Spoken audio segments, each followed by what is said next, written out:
and so on. And the mistake that materialists made after his time was in crediting him with saying more than he ever said. All he was talking about was, that's the way society functions, that's the way the physical universe functions, but he didn't say that's where the universe came from. He didn't say, for example, that because of the opposite between fullness and emptiness, there had to be something. And so he didn't say that. The dialectic, the idea of opposing things, is also part of the religion Taoism, never does say this is how we explain the metaphysical realities, the things outside the universe. They only say this is how we explain the universe, that there are always things that sway left or right. There are always opposing forces that bring about new items and they generate their counterparts and so on. But you're only talking about the physical universe. And what the Taoists even realized, thousands of years before the logicians discovered it, was that if you make such assumptions, that you have a system which functions because it's all interdependent and it generates things of itself and it carries on, you have to make the assumption that there is one item just outside that system, or this system won't make any sense. It's the same as or similar to a glass blower when he blows say you want to make a ball out of glass, and he blows this thing. Well, when he finishes, he leaves a little dimple on the end of the ball when he pulls it off the end of the tube, you see, because it's not possible to build this self-contained thing without reference to something outside it, and you have a singularity someplace. And that's all I'm driving at, that we have to live with the world the way it is, acknowledging that there is a singularity, there is a point of reference, that the universe does make sense, there is an absolute that I have to come to grips with, that I cannot confidently think the universe makes good sense to me, and when I die, that's the end of me. I don't have to make an accounting of anything. You can't be sure of that if you realize that the universe making sense means there is an absolute. There is something I don't know about. Maybe I should worry about what is my course of conduct.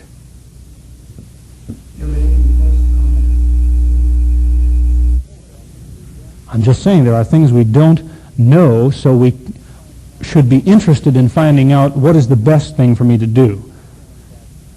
I'm saying that you see, the scientist wants to rationalize, some of them do, want to rationalize enough to say, well, the universe is something we can explain the whole thing. So I don't answer to anyone because everything's explainable.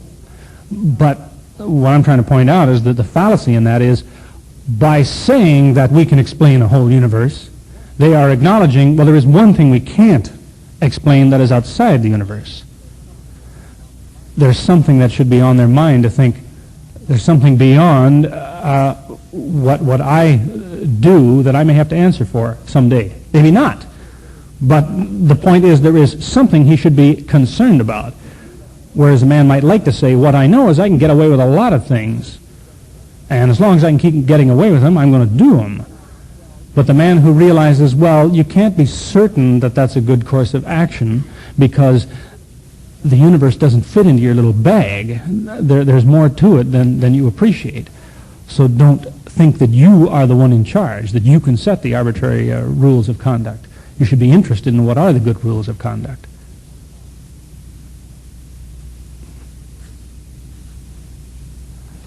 Somebody had a hand up over there. I don't go back here where we can hear you.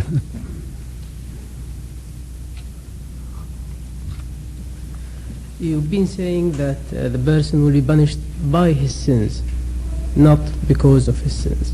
What about the punishment that may follow after he does his sin or perform it, as cutting the hand of the thief in Islam? Yeah, Would it be the second punishment? No. You are still punished by your sin in the sense that this is not to say, as some people might extend the argument and say, well, if every man is punished by his sins, then we should just let the sinners go on the sinning. They'll suffer for it. If you don't punish the sinners yourself, if the community doesn't take some kind of an action to lock away the dangerous people and so on, the community becomes guilty of sin because they are leaving something harmful in their environment, and pretty soon it's going to harm them. You see, so they will suffer for their sins.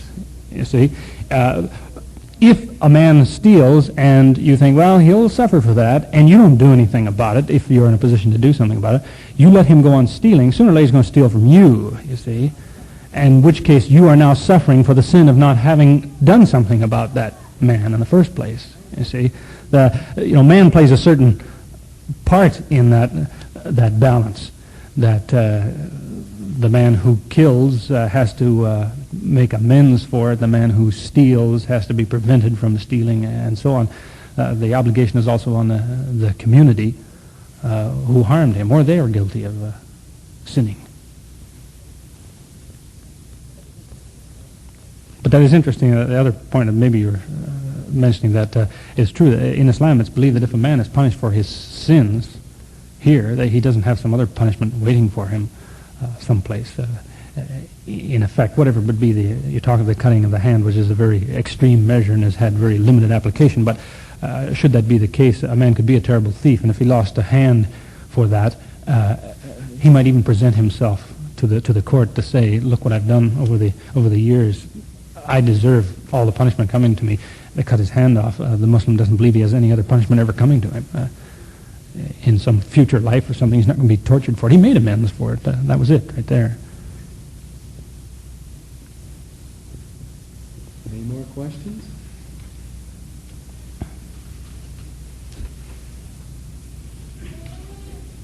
Maybe I'm a bit confused, but I put it to you. Maybe you can unravel it. Just extending your thoughts. God rewards the good or evil. Now, in the first surah, you follow the path of good people, you will be rewarded. Mm-hmm. By, again, a theory that would be then people who don't do, they will be punished. Yes. Opposite side. Yes. Again, if you take the connotation of reward as blessings, blessings mean materials, other than the peaceful, spiritual thing. And when we look around, we don't find that compliance that. There's a contradiction there. Yeah, that's not generally what you're saying, that when a man does good, he's not instantly rewarded. When a man does bad, he's not immediately punished. Even you prolong over the period of time, Yeah. instant, anything more than instant is period. We don't see that thing. There's some contradiction here. Not really. But what you don't see, in fact, in other places, the Quran warns you not to be misled by exactly that you see the wicked prosper, don't let that fool you. That they're not really prospering. What one is assured of is that the system that we live in is functioning according to natural laws, and those things which are wrong or harmful go against the flow of natural things. They have repercussions somewhere in the future. Somebody does wrong. I believe that when somebody does something wrong, it has repercussions. It disturbed the natural flow of events. At some point, what a man did that was wrong has the effect that it comes back on him. The Quran talks about the judgment day, and what it says is that a man is going to see his own record of what he did. He's going to look up and see himself surrounded with the things that he did that were wrong. That's his punishment. He has coming back on him the wrong that he did. It's something like, I suppose, if you hit somebody to hurt somebody, and or you take a swing at somebody and they duck and your fist hits the wall, that's an instant repercussion for something you did wrong. It came back on you. In a broader sense, maybe you get away with hitting him, but what course of action did he take as a result of being hit? What other things happened in the flow of time that proceed down the line that are waiting for him someday in the resurrection? You see, because usually many Muslims, as well as Jews, Christians, they have this idea that the resurrection or heaven or something, it's where a man is going to be sailing away and sitting on a cloud and playing a harp and just feeling wonderful all the time. You see, and that isn't